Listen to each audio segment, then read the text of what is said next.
watershed and their neighboring lakes as well. Our goal is to provide good information for lake leaders, whether you are elected, advisory policymakers, municipal staff, or interested residents, all to make good decisions for your lake water quality. Please have a look at our website, our YouTube channel for past sessions that may help you. We are your neighbors, we're local, and we are linked by water. Tonight, we are excited to have two excellent speakers on our topic of rising chloride in lake country lakes. I will introduce them both at once so they can speak without interruption. You can put questions into the chat, some of which will be addressed during, and we can address more of them after. Allison Madison is Program Manager of Wisconsin Saltwise, an outreach organization whose mission is to educate about the chloride problem with webinars, trainings, certification programs, and municipal equipment open houses to encourage the adoption of best practices for salt use. She's an alum of St. Olaf's, has a joint master's in environment and resources and soil science from the University of Wisconsin. Her subsequent background in science education will be immediately evident. Dr. Justin Poinsett is Principal Specialist Biology with SewerPAC. He is part of writing of the technical reports from SewerPAC's years-long chloride impact study, which if you have not discovered them, I urge you to go find them. He has a bachelor's in biology and history from Notre Dame and a PhD in botany from Washington State. He subsequently joined the DNR as a natural resources research scientist and then joined SewerPAC in 2019. We welcome you both. Allison? Hello, everybody. Thanks for joining in here with some of your precious evening time. So looks like I'm screen sharing. Can you, Debbie, just... Yes. Yep. Yeah, share? Okay, looks good. Sweet. So we'll get rolling. A little bit of background on me beyond what Debbie had shared. So I do work a lot with plow operators, and once in a while I get to get behind a plow myself. So there I am in the Waukesha County plow at an APWA, American Public Works Association, snowplow rodeo. Would recommend them. The Wisconsin one doesn't really compare to the national rodeo out in Colorado. Been there as well.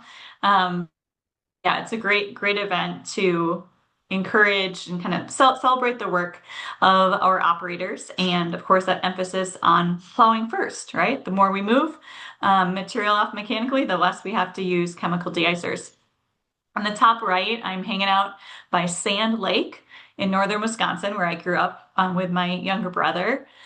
It sounds like many of you feel a really close connection to our amazing freshwater resources in Wisconsin. I've always loved swimming, fishing, canoeing, used to catch a lot of frogs in the creek that ran into Sand Lake, and I still really love being by the water as much as I can. That's, I'd say, what makes me really passionate about this work that I do. And then in the bottom, I am in the state capitol building with practitioners from both private industry and public works. On the far right, Hillary Dugan from UW-Madison, who studies this work, but right now is down in Antarctica doing some of her other research. So I'll talk a little bit more about some of the legislative work that I'm a part of as well. So Saltwise is a program that is housed at the Capital Area Regional Planning Commission in Madison. So it's a statewide program, but it's housed at one regional planning commission, and the Capital Area Regional Planning Commission is actually only Dane County. So most of my this work statewide comes from Dane County. There are some other funders. Actually, recently, the Southwestern Regional Planning Commission has put some money towards this program, and I do write grants, the Fund for Lake Michigan being our largest grant funder. So really would encourage all of you to reach out to Justin's superiors at SewerPAC and tell them, why isn't Southeastern Wisconsin Regional Planning Commission supporting this work? Because I believe this is really the work that needs to be done to take the science that we know and actually put it into action. And if we don't change this kind of equation that we have right now and actually get funding from across the state, this program is not going to continue. So why is it important? Why do we need to be talking and thinking about salt? So many of you probably have salt. Maybe you had some salt on your food at dinner this evening. When we're talking about salt at home, we talk about teaspoons, right? When I'm talking to folks on the winter maintenance side, we're not talking about teaspoons, we're talking about tons of salt. The photo on the bottom is from the Port of Milwaukee. We literally bring in thousands, hundreds of thousands of tons of salt into Wisconsin each winter in the port. And statewide, so this is actually national salt use is what you're looking at in this graph. So you're looking at millions of tons of salt that go down. And I like this graph because it shows us that this is not the way we've always done it. We have gotten around from A to B without salt on our roadways. Maybe we've driven a little slower, maybe we're putting some snow tires on, but it is possible. There is a way.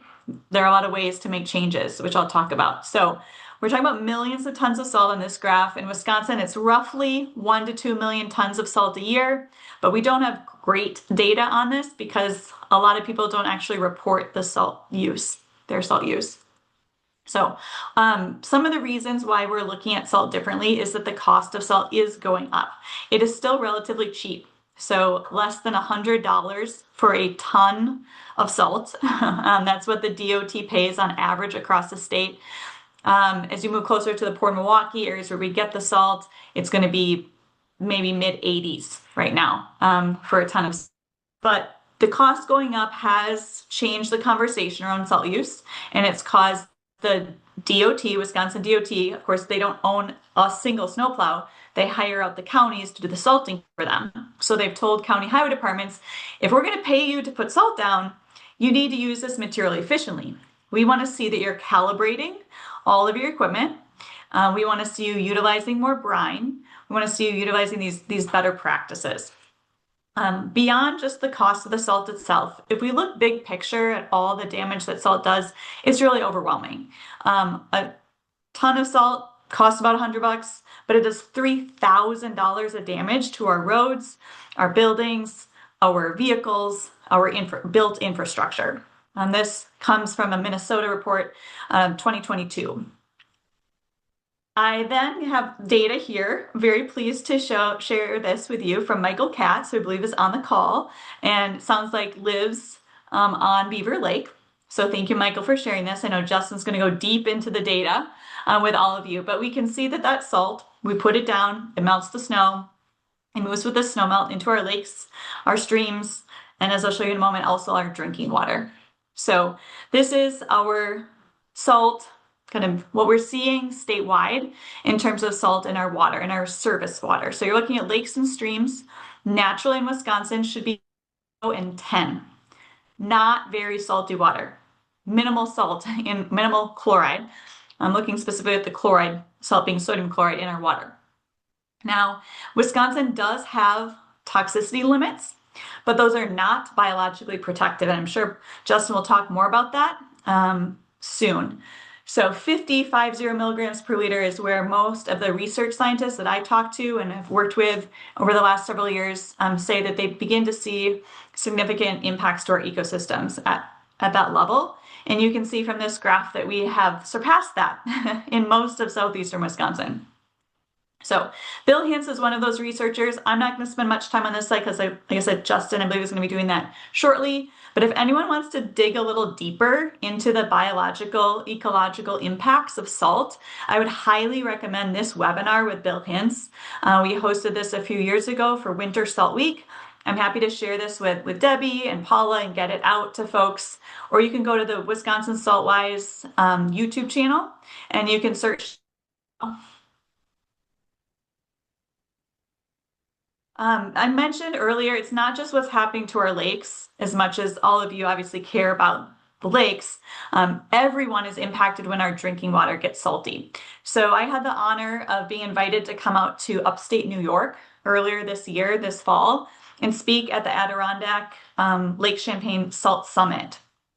And there are a lot of families in New York State, other states on the East Coast that can't drink their water anymore. So again, they can't drink their water. It has gotten that salty. And upstate New York is not an especially urbanized area, but they did host the Winter Olympics back in 1980. And kind of couple years before that, getting ready for the Olympics, they started putting down a lot of salt. And all the residents in that area said, this is great. Why were we ever driving on salty roads? We want salt down every year. We want these conditions. We want to be able to go from A to B quickly. So they've got what they wanted.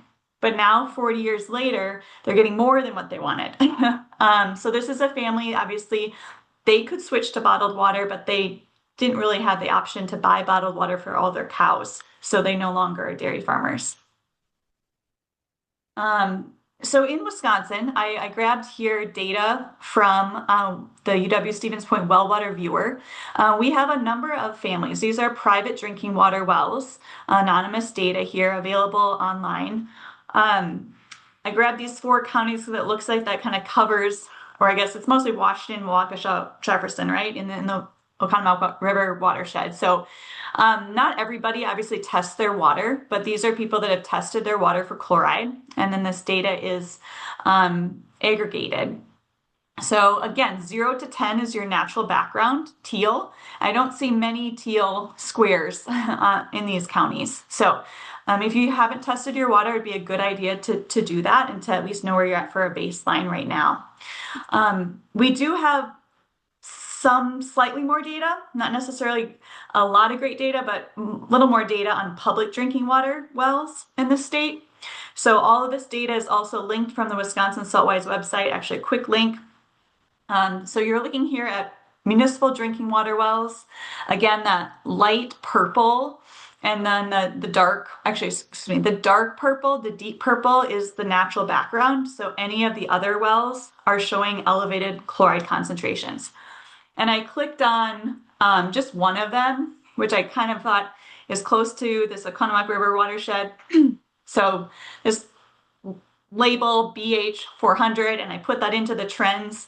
And then this graph on the right is showing you what's happened in that municipal drinking water, with that municipal drinking water since 1983, when it was maybe, I'm going to guess, well, definitely under 25, let's say 20 milligrams per liter. And now we're up to 140 milligrams per liter. So not a very sustainable trend. And again, we don't have data really on sodium. That's definitely something else to keep track of because it also trends upward with chloride. But we typically haven't measured it because people didn't think it would be an issue.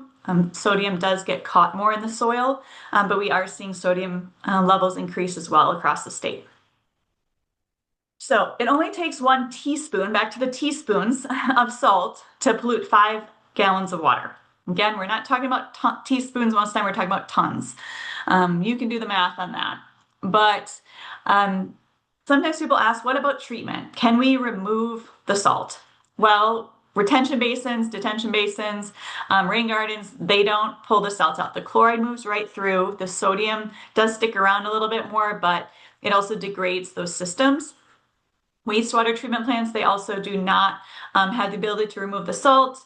Some of them have run the numbers on it. Could they do it? Technically, yes, it's possible through reverse osmosis, but it is so expensive energetically to try to pry sodium and chloride ions out of water. So it's not practical for us. And in terms of your lakes, you'd be like filtering in all the zooplankton and the phytoplankton, right? So it's just pretty tricky to think about doing that. So what we can do and what Saltwise does do is a lot of education. So Debbie mentioned this already. On the right, you see all the classes that I led across the state this fall. I also host a lot of equipment open houses. So I get people both from the public and private sector to talk about the equipment they're using and the improvements that they're seeing, get people fired up to make change. So I don't have a map for 2025 yet, but this was the map of 2024 events across the state. In addition to open houses and workshops for the that are open more to the public, I also do specific agency trainings with county highway departments and municipalities. Not everybody can get to in-person events, so we also host webinars. Had one yesterday with staff from Minnesota DOT. If you're in Jefferson County, Bill Kern is right here. He gave a webinar a few years ago on direct liquid applications. And part of doing this work is trying to get people, fired up about making positive change and rewarding those who do. So I worked with the American Public Works Association of Wisconsin to create a new award, to create a chapter award that would recognize municipalities that are doing some great things. So really excited. We just chose the award winners for 2025. And part of this is also addressing the barriers. So especially with talking to folks on the private side, they see the fear of liability. Liability is real, right? You drive down the interstate or highway for a few miles and you see the billboards, fear the beard, one call, that's all, right? So how do we address that? The state of New Hampshire has through limited liability protection. And I worked with a State Senator Andre Jacques, to get a bill introduced in Wisconsin in 2023 to create a similar program. It took a lot of work. I became a registered lobbyist just to do this work and talked to a lot of folks, and we got it passed. It was unbelievable through both the Senate and the Assembly, to the disbelief of the trial lawyers. But they came out hard and they convinced the governor and his staff to veto this bill. So it was a big loss for us, and kind of tried to pivot and think about ways to come back, which I'll go to in a moment. But one big, a real win that came out of this was an increased connection with the private side, the private industry and contractors. So because of the work that we did and got them involved with on this bill, SIMA, Snow and Ice Management Association, now has Wisconsin on its map. It helps that their CEO is actually lives in the Milwaukee area. But we hosted for the first time the Midwest Snow and Ice Conference in Pewaukee, just down the road from you guys, in September of 2024. And we hosted a second conference in 2025, and the planning has already begun for 2026. So this is great to get folks on the private side kind of more involved in best practices. I came back to the governor's staff in summer of 2024 after he vetoed the bill and said, what can we do? I know you care about our water. We need to address this issue. So I brought to him and his staff, they don't let me talk to the governor, not that big of a deal. But this program in Ohio, Minnesota, New York State, they all have statewide equipment grant programs. So what about Wisconsin? So I brought a proposal to them, and the governor actually put $5 million into his budget this year in February, but then unfortunately we weren't able to get enough Republican support to keep that money in the budget this session. So with that, I'm going to pause because I think that my time is up, and we're switching over to Justin, and you guys will get to hear from me a little bit at the end, again, about steps we can all take. Thank you.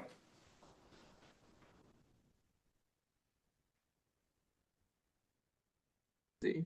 1 second. All right, do you guys see this? Thumbs up if you see the slides. Yes, we can see that. We can see Okay, that. great. All right. Well, thanks, Allison. Thanks for the overview. And I'll be talking today, again, focusing more on Southeast Wisconsin lakes and the Economic watershed, but also kind of our region at large. Giving a quick talk on some of the chloride conditions and trends that we were finding as part of our chloride impact study. It's going on for a couple of years now. Looking at trends in Southeast Wisconsin rivers, lakes, and then trends in the Economic River watershed and surrounding lakes. Justin, sorry to interrupt you. You're sharing your paper, not your I see. study Hold on. slides. Fix that. See if I can get that. There we go. Is that better? No, we're still in the paper. Still the paper? The paper, Yeah. yep. You have to switch screens.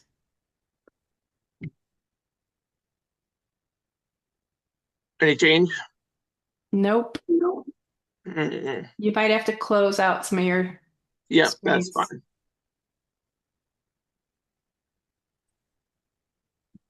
There you go. Oh, Okay. Sorry about that. Back on track. So, yeah, again, just reviewing some of the high-level results from our chloride impact study, which is going for a couple of years now. That study is wrapping up. We have many drafts published, or many reports published online. More to come very soon, and it covers a huge range of topics, which I'll get into in a second. So again, kind of looking a little bit at that, some of the data we collected for that study, looking at conditions and trends in rivers and lakes of South Wisconsin, a focus on the Economic River watershed and the surrounding lakes, And then a bit about chloride impacts on lakes and rivers, a bit more in depth about why do we care about chloride? Why are we regulating chloride? What is the actual harmful impacts that we're talking about? How does it affect organisms? And how do those effects propagate up through from an organism level to the community level to an ecosystem level?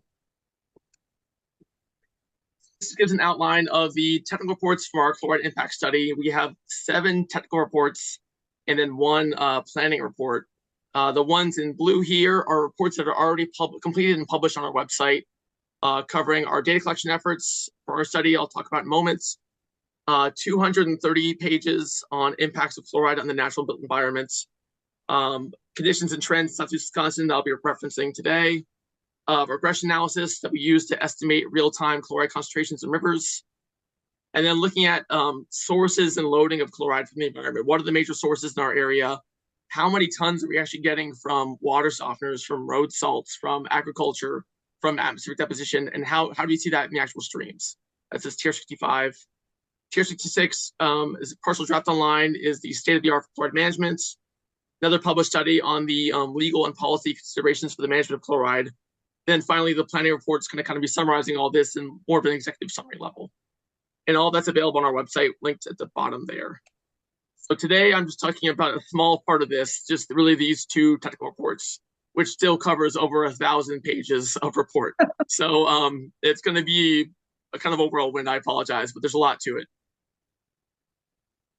So a bit about our study that we did. We compiled a lot of data for this study. So we actually did our own data collection between 2018 and 2021 at 41 stream sites across our study area, which covered our 7 counties plus the Milwaukee River watershed. You can see the map on the right. All the stars in that map indicate these stream sites. And across those stream sites, we took over 1,000 chloride grab samples.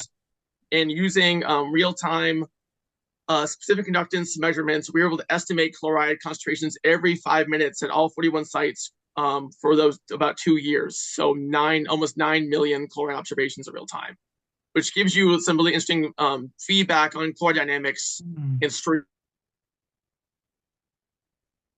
which is a whole separate topic I won't talk too much about, but it's pretty fascinating. Additionally, we also compiled available external data. A lot of this is from Wisconsin DNR, but also from the United States Geological Survey, the Milwaukee Metropolitan Sewage District, the Economowoc Watershed Protection Program, and other sources. So for that data, and that's looking at this short 3-year period, but like all the chloride data going back from as early as we can find it, which is about 1960 in most cases in our region. So for that, we had about almost 48,000 chloride samples across 260 stream reaches in the same study area, and over about 3,200 chloride samples from across 116 lakes in this area. It just shows the example from one of our sites for our data collection. This is the Fox River at Waukesha, downtown Waukesha, just down by the Barstow Dam area. This black line here shows the real-time specific conductance, which we converted into chloride using that regression analysis across about a little over 2-year period. And you can see underneath my cursor, you see these large spikes occurring in February and March and in 2018, then again in February of 2020 that we think are obviously linked to road salting events. These orange and red dots here indicate grab samples that were taken at the same time at those. And we use those to build the regression to kind of estimate chloride concentrations. Mostly what I want to show with this is that, I'm not talking too much about this today, but that chloride's really dynamic in stream systems and can fluctuate a lot with precipitation events. And we see some of the highest concentrations in really urban watersheds like Fox River, Waukesha. One of the most extreme examples of that from our whole study was actually a site in Milwaukee County in Lincoln Creek. This is just a 2-day period in 2019, I believe. You can see the black line here is the estimated chloride concentration. This is 0 to 4,000 milligrams per liter, 4 grams of chloride per liter. I'll talk about the state standards, but the state standards are down towards the bottom of this graph. The chloride goes from 40 milligrams per liter to 4,000 in 2 days after some snow events, freezing rain and snow events, and subsequent road salting. So it's not like you're seeing these long-term increases, but you're also seeing these really rapid dynamic increases, just 2 days to go from near background levels of salt to 4,000 milligrams per liter, which is some of the highest that we probably have in the state. I'll talk a little bit now about some of the external data that some historic data across Wisconsin rivers. So looking at some recent data collection between 2013 and 2022, we see that the concentrations really vary widely by where your river is at in our region and also seasonally. Some of our rivers are still pretty much at natural background concentrations. We had concentrations as low as 4 milligrams per liter in the West Branch of the Milwaukee River, which is less than that 10 milligrams per liter that Allison mentioned. However, we also have really, really high concentrations in some of our most urban streams, up to almost 8,000 milligrams per liter in some of our Milwaukee County streams. This graph on the right, you can see these arrows indicate increasing chloride concentrations, as well as increasing specific conductance concentrations, which can be a proxy for chloride. And you can see all these arrows across our region, many of which are in the Milwaukee area, but also many stream reaches in the Oconomowoc and Lake Country area as well. And so we found across all these reaches with sufficient data that chloride is significantly increasing in 80% of them. However, we did have no significant trend or significant decrease in a few reaches, not many, and they were mostly in unurbanized parts of our region or less urbanized parts of our region. Switching gears into the lakes a bit, we are lucky in our area to have some great lake data. Starting with the 1900s, early 1900s, Burgeon Jude, pioneering limnologist from UW Wisconsin, actually sampled quite a few lakes in Lake Country for a whole variety of parameters, one of which was chloride. And so this graph on the right is from North Lake in Waukesha County, and the graph on the x-axis starts at 1900, and it goes to, you guys are covering it, I'm guessing, to 2020. You can see the concentrations, like Allison mentioned, at that time, between 1906 and 1909, in Geneva, north of Kachi and Pike Lake, were between 0.5 to 10 milligrams per liter. And this one in North Lake, you can see we're up closer to 48, I'd say, in North Lake at the time. Kind of notable is that we're really seeing across this historical trend similar concentrations between 1900, 1905, and 1960. Maybe a slight increase, but not a ton of increase. And since 1960 is when you have that really rapid rise, which mirrors the road salt loading graph that Allison showed earlier, which I think is notable. So this graph's pretty busy. I'll try to explain it. The x-axis here is time from 1955 to 2022. The y-axis is the average chloride concentration. Each line here represents a different lake in southeast Wisconsin. You're not supposed to really see any individual lake. We did highlight 3 just to kind of clarify, the red being Little Muskego, one of our highest lakes, the blue being Geneva, and then the orange here being Lake Wandawega, a small seepage lake in northern Wabash County. But really what I want to show with this is, as you can see from this graph, most of these lakes are increasing in chloride over time. They all start near this historic background concentration, and they've all been increasing, exceeding various impacts I'll talk more about in the second half of this talk. But we find through the data we collected is that for recent conditions, 91% of the lake split data have exceeded natural background concentrations, and 77% exceed what we think are harmful impact thresholds, which I'll talk more about later. So a bit more on these trends. This is now the same kind of graph as before, the same kind of map as before, but showing the lakes instead of the rivers. Again, the red arrows going up indicate a significantly increasing chloride concentration. There are no arrows pointing down because no lakes are significantly decreasing in chloride concentrations in our area. They're all either not trending or going up.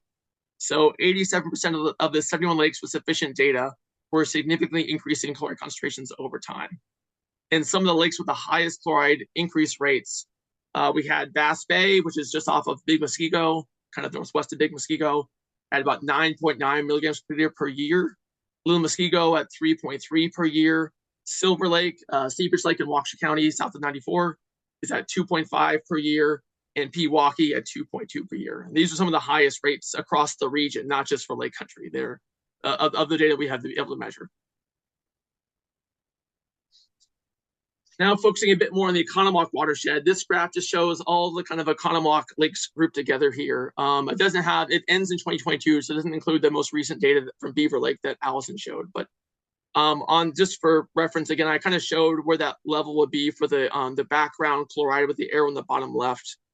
This roughly ranges from mid 1970s through 2022. And we can see that for every lake with substantial chloride data in the watershed, the chloride has been increasing at similar rates. I'll talk more in a second about the link with the river. Obviously, almost all these lakes are lynx, many of them are actually on the Economowoc themselves, and pine and beaver do contribute to the Economowoc River, though only intermittently. And every lake in the Economowoc watershed has exceeded that threshold of harmful impacts I'll talk about as well, which we established is about 35 milligrams per liter to be the most conservative level based on a lot of studies out there looking at impacts to a variety of different organisms. So again, like the region at large, we're seeing these increases in the Economowoc watershed lakes pretty consistently and across the watershed. Looking at the river a bit as well, it's kind of hard to distinguish this graph. Essentially, these are different reaches of the river in these different boxes, these different facets here, and these box plots show different time periods. The map on the right kind of shows you where some of these reaches might be located. It's kind of complex. The two big takeaways I want to show are that the concentrations in the river are very similar to the lakes themselves, which makes sense because that's what the chloride in the lakes is mostly. Most of the water and chloride are coming from the river itself in a lot of these lakes. It's getting into the river, then flowing into the lakes themselves. The blue line here shows the 100 milligrams per liter, which is the top of the graph on this previous slide here, just for reference, to kind of see where these box plots are falling. Some of the highest concentrations that we see in the Economowoc River itself are actually downstream of Loch Labelle down here, this we call Reach 33.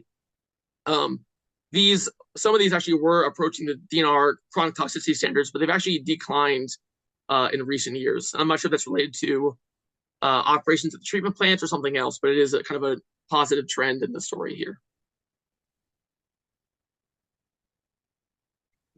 I also pulled some other lake country lakes that had pretty good data sets. I say pretty good because there are a lot of limitations with chloride data I'll talk about in a second. This is Pewaukee here on the upper left, going from about 1963 to, I think it was 2019, it took the sample. So about almost 150 milligrams per liter up here at Pewaukee now, again, starting somewhere around 5, probably, naturally. That's Silver Lake in Waukesha County on the upper right, which is also at about 135 milligrams per liter as the most recent measurements. Nakawika on the bottom left, which did actually show a decrease in its most recent measurements. And I can talk more about that. And then Golden Lake on the bottom right, which is not as bad as any of the lakes in the area. Highest concentrations reaching about 40, which is still at least 4 times higher than the natural background concentration. So by not pretty bad, it's not great either. So, there we go. Another thing to note is that, unfortunately, there is pretty limited lake chloride data in some of our lake country lakes in the region at large. There are several lakes in the watershed that have very little or almost no recent chloride data. So some of these being some of the bigger ones, Freeze Lake, Little Freeze, and Low Lakes, including several smaller lakes as well. They don't really have a lot of public access to them, like Forest and Grass and McConville and Beck Lakes. And then in the Bark River watershed, there were a number of lakes that really haven't had a chloride sample taken since mid-1970s. So I really couldn't say much about the chloride concentrations. We did in the report look at kind of a chloride proxy using specific conductance, but it'd be great to have chloride data. So some of these lakes like Upper and Lower Nashotah, Lower Nemahbin, Upper and Lower Genesee, Dutchman, Hunters, and Waterville, it'd be great to get in touch with these folks and get another chloride sample. They're not very expensive. $30 by the State Lab of Hygiene. Highly recommend at least one just to kind of see where we're at. We do in the report talk more about the some analyses with seasonal impacts and water depth that we'll talk about here today due to lack of time. There was pretty limited data available for that from chloride standpoint, but we did try to tackle that a bit more using that specific conductance as a proxy for chloride. That is to say, we do see some seasonal effects, minor in lakes, not nearly too extreme that we see in rivers.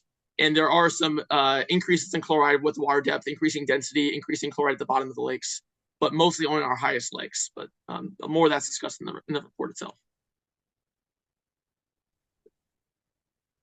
Then we did a bit of work in the report as well, looking at influences on chloride concentrations. So we want to kind of answer questions like, do we see differences in chloride concentrations between different types of lakes based on lake size, hydrology, residence time, watershed size, watershed land use, and then also shoreline land use.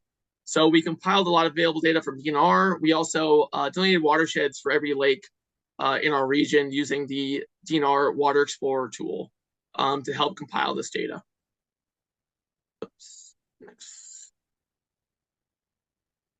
And what we find really, if you're looking across a whole variety of different ranges, we didn't see a significant variables. We didn't see a significant correlation with lake size, lake residence time, lake hydrology type, the maximum depth, the amount of agriculture, the amount of other features in the watershed. Really, the driving story here was just urban land use, which makes sense when you think about, again, where our major salt sources are coming from. We're talking about water softening, we're talking about road salts and de-icers. These are really the major salt sources for our region. And it makes sense that we'd see higher correlations with those and lakes, chloride in lakes as well. So we did see significant positive correlations between lake average chloride concentrations and the percent of urban lands in the watershed, the percent of urban lands in the shoreland, which is about 1,000, we use as 1,000 feet from the lake shore itself, the percents of roads and parking lots in the watershed, and the percents of roads and parking lots in the shoreland. And by urban land, I mean everything from roads and parking lots, residential use, commercial industrial use, kind of running the gamut there. Basically, a lot of impervious surfaces that we are applying salt to. So a quick summary on this part of the talk. I'm on time here. Again, most of our monitored lakes and streams have increasing chloride concentrations. Nearly all of them are exceeding natural background concentrations. Many of them are exceeding these thresholds of harmful impacts. The Economwalk watershed is really consistent with these larger regional trends that we're seeing. We see similar concentrations in the lakes and the river itself. And there are several lakes out there I'd love to know more about. We just don't have much recent information about them. I'd love to get more. And, unsurprisingly, we see higher chloride concentrations correlated with a greater percent of urban land use in their watersheds. We know where the salt's coming from. So switch gears now to why we care about and regulate chloride. We talked a lot about this so far. What are the actual impacts we're talking about? So chloride can have harmful impacts on a variety of things. Freshwater aquatic life, fish, amphibians, mussels, zooplankton, the lake food web, essentially. It also can impact terrestrial plants and infrastructure. For this talk, I'm going to be focusing mostly on the freshwater aquatic life, but I'd point you to our technical report, TR62, where we have 230 pages of cited studies about the impacts to freshwater aquatic life, terrestrial plants, infrastructure, human health, and a variety of other things as well. Some of the features that make aquatic organisms more sensitive to chloride include, well, they can be more sensitive during their early developmental stages, like when they're eggs, when they're fish fry, when they're a mussel larva. They're reliant on aquatic habitat. If you get really high chloride concentrations kind of on the entire lake and quiet river, there's nowhere for a fish to go. It can't really escape that concentration. It's bound to that aquatic habitat. Amphibians, while they can escape the aquatic habitat, have permeable skin, which really can make them much more sensitive to chloride as well as other toxins. And then kind of thinking about food web impacts. Some species are dietary specialists. They require, they're picky eaters. They only want to eat one or a couple of prey items. They might not be sensitive to chloride, but if their prey items are, if their food is, then the food dies off, they die off. And that's an example of some of these larger community impacts that we can be concerned about when we talk about increasing chloride levels. It may not be affecting the adult fish themselves, but it might be affecting the things the fish eat, and that in turn affects the adult fish. Why is chloride, what are the underlying mechanisms of why chloride is toxic to organisms? So freshwater organisms are adapted to keep ions like chloride in and water out of their bodies. But when you have really high salt concentrations, that can disrupt those processes by a couple of things. One of which is, one of the main ones is osmotic stress. So you have really high salt concentrations. The water in the cells of the body want to leave and go to that high salt concentration in the surrounding water. And that can affect their ability to take up water and nutrients. It can also try to adjust their cellular metabolism to adapt to that osmotic stress can require more caloric intake and just be more stressful on the organisms themselves. And then when you have things like fish eggs, it actually can inhibit the natural swelling of the eggs and cause fish egg die-offs and toxicity effects as too. In addition to the osmotic stress, chloride can also inhibit the activity of enzymes. Enzymes responsible for photosynthesis, so how plants make their energy, including aquatic plants or algae. And it can also inhibit denitrification, which is the process by which nitrate in water becomes atmospheric N2, non-toxic atmospheric N2. And then finally, high salts can also interfere with the internal cation balance of freshwater organisms. So because of these impacts, DNR and EPA have recognized the toxicity of chloride and set standards for them. In Wisconsin and nationally, we have both chronic and acute standards. The chronic standards cover sublethal effects with an indefinite exposure, could be an infinite exposure, while the acute standards cover adverse effects with less than 24 hours exposure. So you can see in that table, the standards in Wisconsin, the chronic is 395 milligrams per liter, while the acute is 757 milligrams per liter. And the national standards, we have 230 for the chronic and 860 for the acute.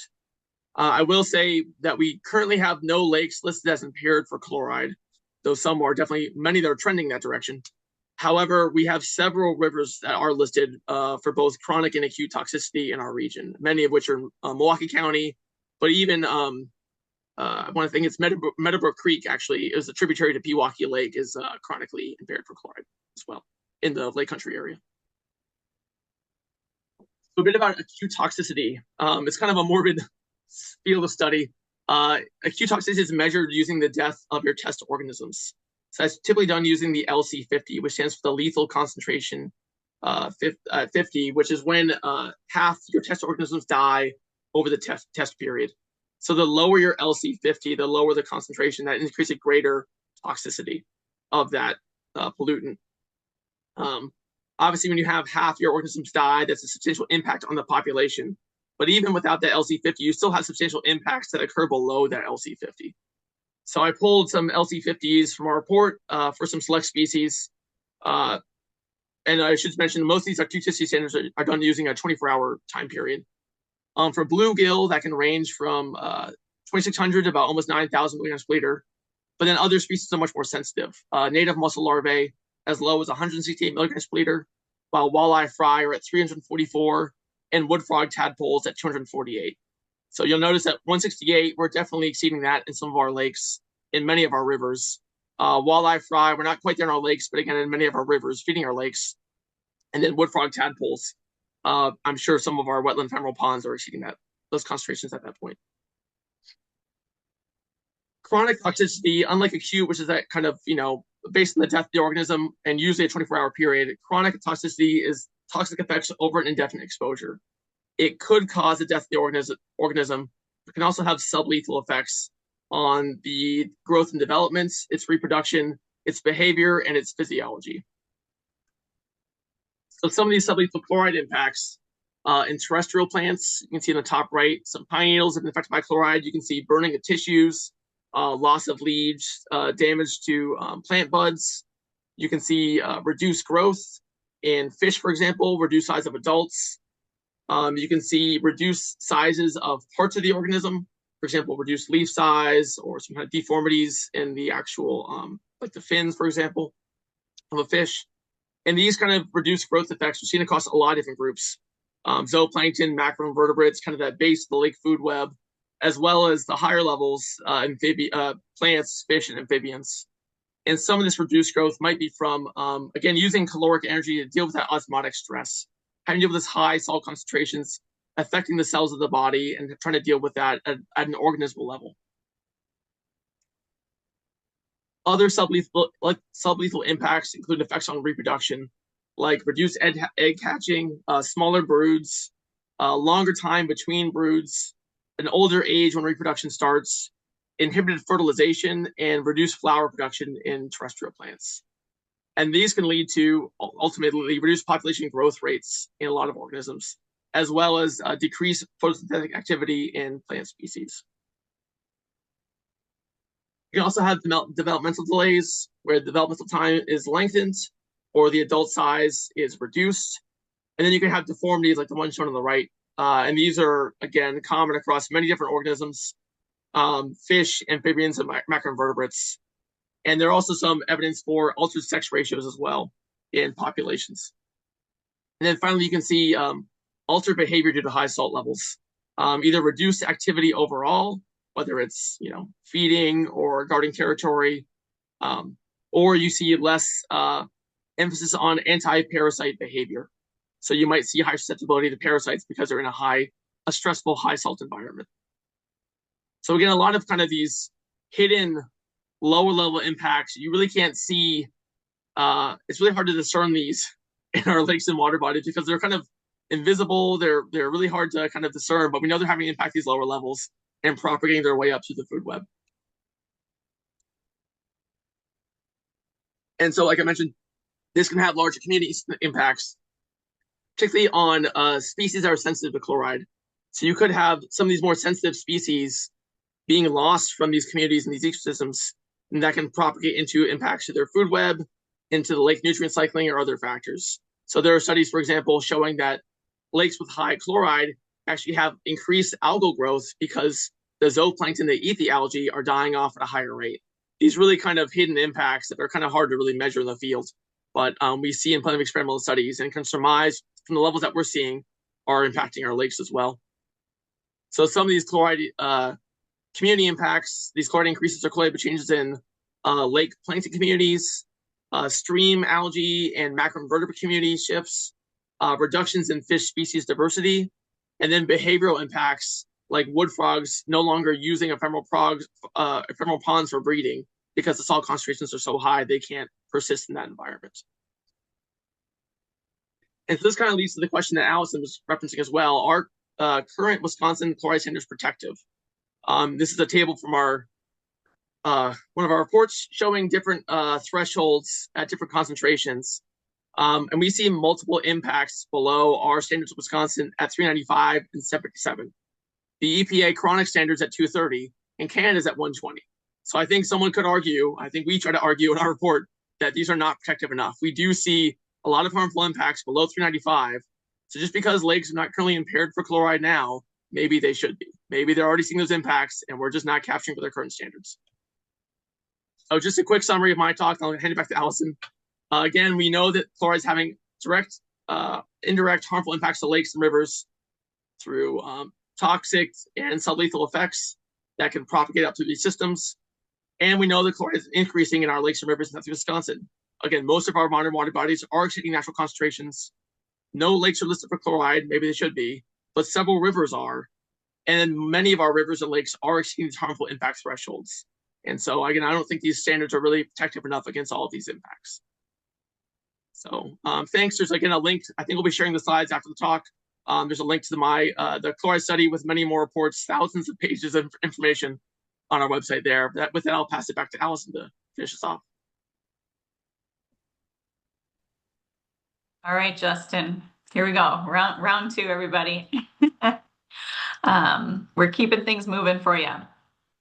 So I'm jumping back in here to talk about steps that we can all take. So the graphic that you've got in front of you was first published in a white paper with Bill Hintz, who I referenced earlier, and others, Laura Fay from the Western Transportation Institute. So folks who are really experts in the industry, both on the problem side and solutions. So this is geared a little bit more towards, professional winter maintenance folks, but the concepts are great for everybody. And so I'm going to just talk real high level. I think I got less than 50 minutes left to go through this with you, these ideas. So one thing is to let you know, it does make a difference. So what you're looking at here are counties highlighted, Jefferson County being, highlighted in yellow to really kind of stand out because their salt reductions stand out. So this is tons of salt use per lane mile. So again, this is a lot of salt that we put down, tons of salt per lane mile in a given winter. And this is just on the state roads going through each individual county. But that's the data that is the best that we have, because if counties want to get reimbursed for their salt use by the state, they have to record that and send that bill, send that invoice to the state. So you can see that we do have a general downward trend for all the counties in the area, which is awesome, in part due to less severe winters. But hey, I'll take it. Technological advances and also adoption of salt-wise practices. I'm not saying I have done this work, with all the counties, but like I said, the DOT has been pushing counties to be more efficient with their salt use. And so these practices have been paying off. But Jefferson County really stands out from the crowd. And I'll talk a little bit more about why that is as we go forward. So number one is mechanical removal first. So before we put any sort of chemical down, whether that be on the highway whether that be on your sidewalk. Get out there with a good shovel, right? With an ice scraper. I often now go out with a shovel and then I'll take a broom and I can sweep the little bit of residue that's left and we're good. And I don't need to put any sort of material down afterwards. But we are trying to shift operators away from a just burn it off mentality, because arguably putting salt down is easier, right? It's less expensive for municipalities up front to put salt down than to spend the extra time to plow material, typically with smaller events. So we're trying to get people to shift away from that and plow whenever possible, or broom, take those rotary broom tools as well, sweep, whatever it takes. The second piece is to calibrate equipment. How much salt needs to go down per lane mile or per sidewalk square, per acre on a parking lot? That's a great question. And for a long time, people didn't really think about it because salt was cheap. So some is good, more is better. Just turn her up, blast mode all the way. So this is a webinar with staff from the city of Stevens Point talking about their adoption of saltwise practices. Before they calibrated, they put down on average 4,500 tons of salt a winter. By calibrating their equipment, just by dialing in so that they knew how much salt was going down on different settings, they dropped their salt use by a third. Then adopting ground speed control dropped their salt use again. So now they use roughly a third of the salt that they used to. I mean, that's over $100,000 a year in savings, direct savings from the salt, not even looking at the damages that salt does. Ground speed control means that they can set their plow truck to put down, let's say, 150 pounds a lane mile. So as they drive down the road, it's putting down consistently 150 pounds. They speed up, the spinner, the auger going a little faster, and the auger at least, they slow down, the auger slows down, they stop. There's not salt continuing to come out of the truck. But we still have a lot of municipalities, definitely private contractors, do not have ground speed control and do not calibrate equipment even. So we see things like this, right? Drastic of salt. So going back to Stevens Point, you can look inside the cab of one of their trucks. They have two really important things here. One obviously stands out, this little cheat sheet in the center, but also in the upper right, they have road temp data available to them. This is really crucial because road temperature or pavement temperature really determines how effective salt is.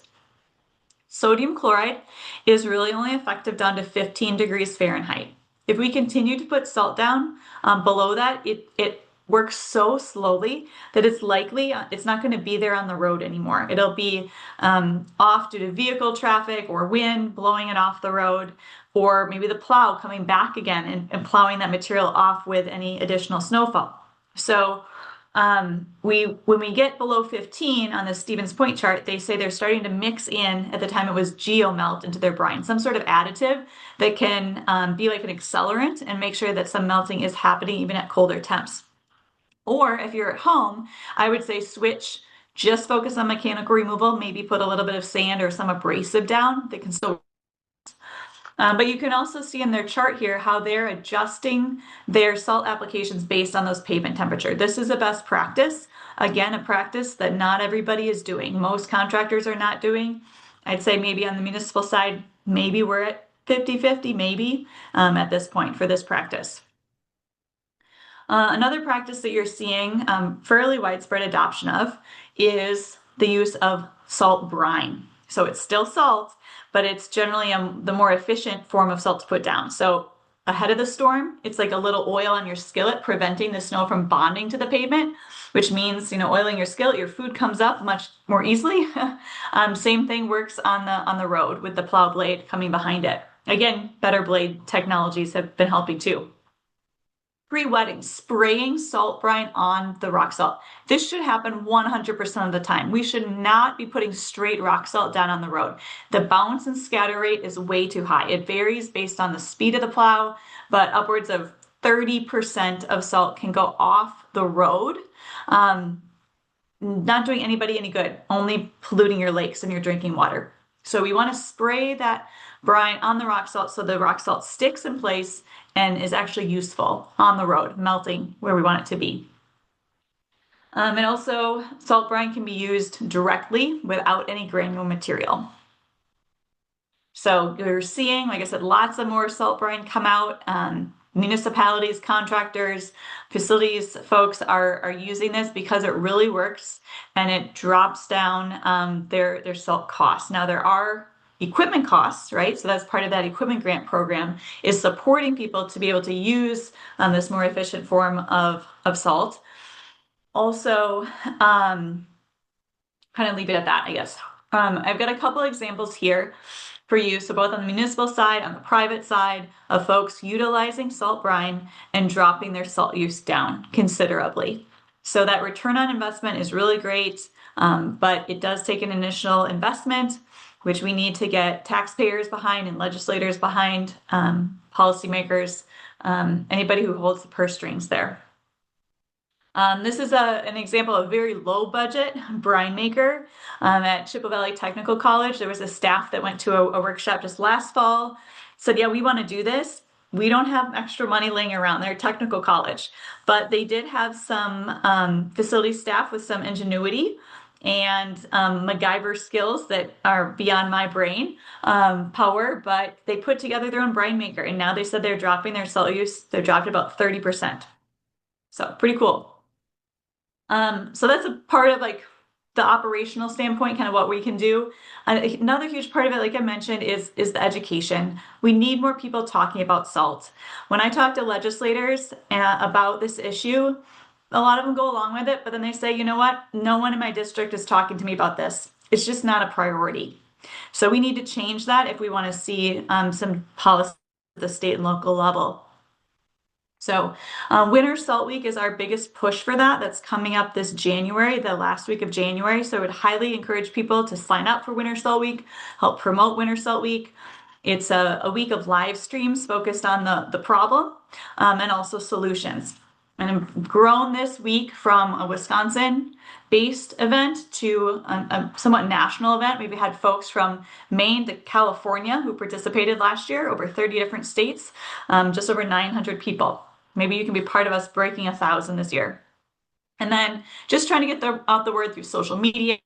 I've got lesson plans for teachers, get on the news as much as possible, and would love your support to help kind of get through into local news channels, any networks that you have access to in your communities.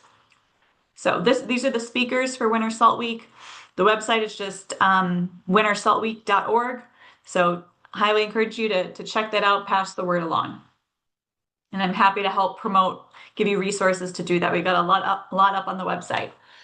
I know that Justin did mention blending or mention water softeners. So as I've talked to folks in other states that can't drink their water anymore, some of them want to sue their municipalities. And sometimes the municipalities come back and say, well, you've got a water softener. You've also been contributing to the salting of your water. So take a look at what's in your basement. If you've got a water softener, how old is that water softener? Can that water softener be optimized and to run more efficiently? If not, maybe you think about getting a more efficient one. Think about getting a blending valve. Traditionally in the United States, water softeners remove all of the hardness from our water, even though that's not necessary. It's not healthy either. So allowing a little bit of hard water through, for instance, water of the hardness of Lake Michigan. I used to live in Milwaukee, didn't soften water there, actually didn't growing up either because we didn't have hard water. But Lake Michigan is about 8 grains per gallon. So why soften down to 0 grains per gallon? What about softening down to 8? And that saves a significant amount of salt. So take a look at your options there with your water softener. There are also salt-free options too. If you're interested in doing some monitoring of a local stream, there are free resources available through the Isaac Walton League. They'll send you some test strips to support you in that. So that's basically kind of my message for all of you today. So continue to get the word out, educate folks. If you follow Saltwise on social media, it'd be an easy way to help promote Winter Salt Week and other events and just this work in general. Saltwise, it's just me working around the state. So I love the support of volunteers who want to help get the word out in their communities, support you to do that. We do have a mailing list. And I mentioned the stream monitoring. And like I said, we need to have people talking about this. So talk to your elected officials at the state level, at the local level. And like I said, also Saltwise needs funding. I almost had to pull the plug on the program at the end of this year. But I was able to get some grants to keep this program going. I think it's really powerful, but unfortunately, we don't have the desire at the state level to kind of promote this work through the DNR or the DOT. We don't have this sewer pack and other regional planning commissions willing to step up. So right now I'm to the point where I need to ask individuals, for money to donate to help with this. But I think you can also use your voice to tell these other agencies that we need to focus on this, not just on the science and researching the problem. We know we have a problem. Let's put our money towards solutions. So if you want to read more about what Saltwise is doing, you can check out the annual reports on our website or email me. And I'm happy to set you up with anything that'd be helpful to help get the word out. Thanks. Great. Thank you, Allison and Justin. We do have a couple of questions, Mike Katz and me. Mike's question is, do you have any feeling for how much of our issue is from road salt versus the rise of chloride-based water softeners? So in our lakes, is it mainly coming from roads and driveways, or is it mainly coming from water softeners? I can tackle this, Allison, if you don't mind. So I didn't talk about today, but we have a draft report out right now, TR 65, I can't remember what the actual title is, looking at the different sources and loads from softeners versus road, municipal road salt versus private salting versus agriculture versus atmospheric deposition versus all different sources. I'm trying to find in that report the actual amount. Water softening was I think if I recall, it was in the top 3, but substantially below municipal salting and private salting. So it was those two were way up by themselves, and then a pretty big jump to water softening, and then everything else was farther below that. So, right. Yeah. And then my question was, if you want to look it up, I recommend you check that out. Is there any benefit to calcium chloride or mag chloride versus rock salt? In terms of a road salt alternative? Yes. So they are all chlorides. Right. Magnesium and calcium cost more. Calcium in particular is way more corrosive, so way more damaging to our infrastructure. And both magnesium and calcium are also more hygroscopic, so they can draw in moisture and actually can make road conditions worse if you use them when it's warmer and there's a little more humidity in the environment. So it's not a win to switch over and try to use calcium magnesium chloride.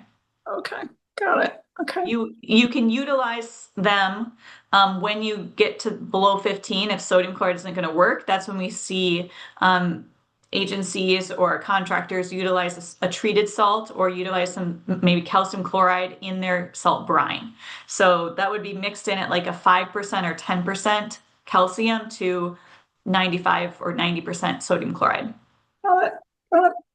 Well, thank you both. I do highly recommend both the Wisconsin Saltwise website and the Sewer Pack website for their chloride impact study. There's so much information on both of those websites.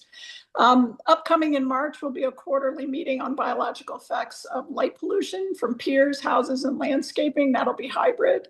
And June's meeting will be an in-person gathering. We're going to have Jeffrey Marr from the St. Anthony Falls group. He's their group research leader and associate director of engineering on the phase 2 wakeboat published research results and any new results they have as of June. So look for our date and times on social media or give us your email and we will send you an invite. Thank you all. Good night. Go out there and look at that beautiful supermoon that's out there tonight. Thank you, Allison and Justin. Yep, thank you.